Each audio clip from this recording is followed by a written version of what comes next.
Hello, and welcome to Dewborne Dawn's second devlog. Today we will be going into detail on the environment art of the game, along with the blueprinting and how we implement them into Unity.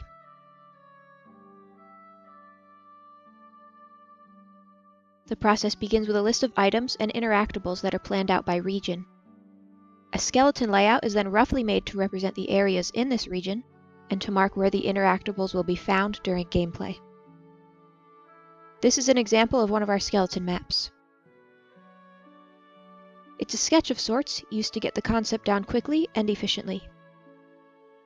Very simple shapes are used to represent individual interconnecting rooms. Next, the interactables need to be placed, and the map will be adjusted accordingly. The overall size and number of rooms in each region is determined by which interactables and collectibles will be in the area. Designing a whole region can take anywhere from 2 to 3 months, while smaller areas take around 3 to 4 days to complete. After all this is done, it's time for testing.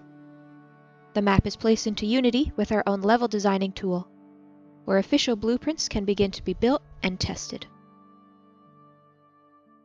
Things always change between the skeleton map and the Unity build as things are added and adjusted.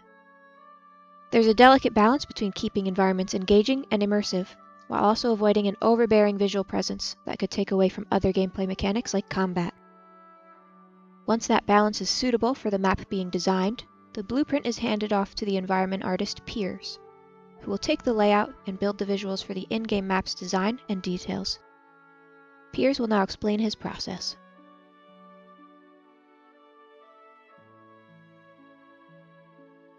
Hey everyone, my name is Piers and I'm a concept and environment artist at Mythwalk Studios.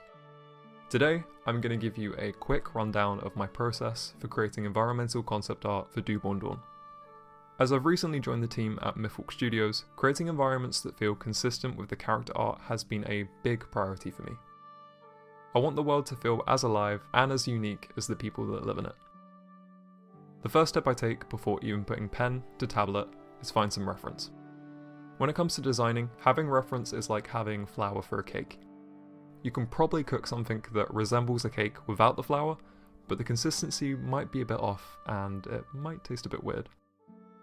You can design something without reference, but it's likely the design won't be grounded in reality and therefore it might feel a bit off. I also like to have a set of references that I can refer to at different stages. For example, during the sketching stage, I'll look more to images that help me with shape language and forms. Whereas when I'm rendering the final image, I'll look at references that focus on details and materials. Once I've gathered enough reference, I'll start sketching rough ideas. For singular concepts, such as buildings or props, I'll play around with a variety of shapes, scales, and proportions. I tend to focus on the overall shapes first, making sure the design is readable, balanced, and interesting before honing in on details. I also like to add various props to the environments too.